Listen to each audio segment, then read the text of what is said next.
Hi, boys and girls. So continuing with our nonfiction unit, remember nonfiction books happen to have real people or real animals or talk about real events, or they actually are talking about facts. They're just mentioning and teaching some facts about something specific.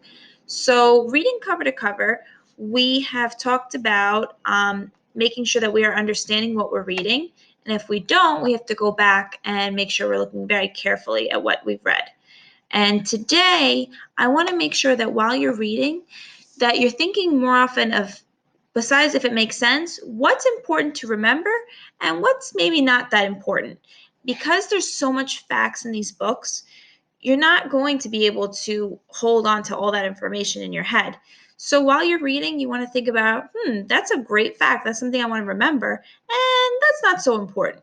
So the book that I chose today is from Raz Kids. It's Big Ben and Westminster Palace.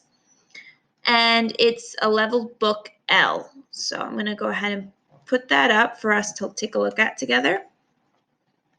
Okay. So this happens to be a nonfiction book on a landmark, a famous landmark in London, England. So Big Ben and Westminster Palace, written by Philip Slater. Taking a look at my cover, I see a picture of the landmark. It looks like a big clock, and it's attached to a building. It's really important that you take a look at the words you might have to know. We spoke about the table of contents, helping you figure out what page you want to read. The pictures usually have very helpful diagrams. All right, and usually you'll find fun facts attached to the picture. So let's see what's important and some other stuff that's not so important. I want to skip to this. There's a specific page about them cleaning the clock. Okay, so an amazing clock. Again, I'm going to go through this page and then I'm going to talk about what I thought was important to know and some things that I don't have to really remember. An amazing clock. Big Ben's clock tells exactly the right time. People take good care of it. It takes a long time to clean the clock's faces. People clean them every 5 years with soap and water. With its 4 faces, Big Ben is the biggest chiming clock in the world. Wow.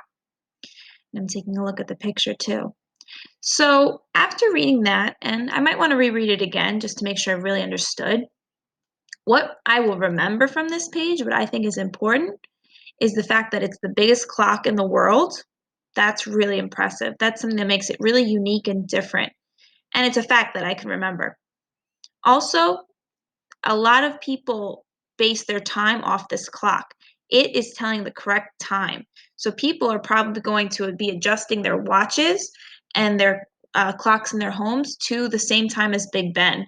So that's also really important. And I guess it could be important that they keep it clean and they make sure that it's still working very nicely.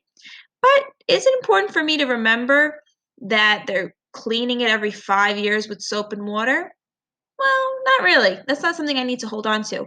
All I really need to remember from this page is that it tells the exact time, that it's maintained and that they clean it, and that it happens to be the biggest clock in the world. So those are the facts that I'm going to walk away with when I go to the next page or when I'm sharing this information with someone else. So today, when you're reading your nonfiction book, read a few pages, or if you're on a topic, go ahead and read that. And I want you to share with me what was something that you thought was really important to remember, and what's all that other fluff information that you don't really need to hold on to. All right, so we want to hear your voices. Go ahead and record yourself and let us know what you found important and what you found not so important.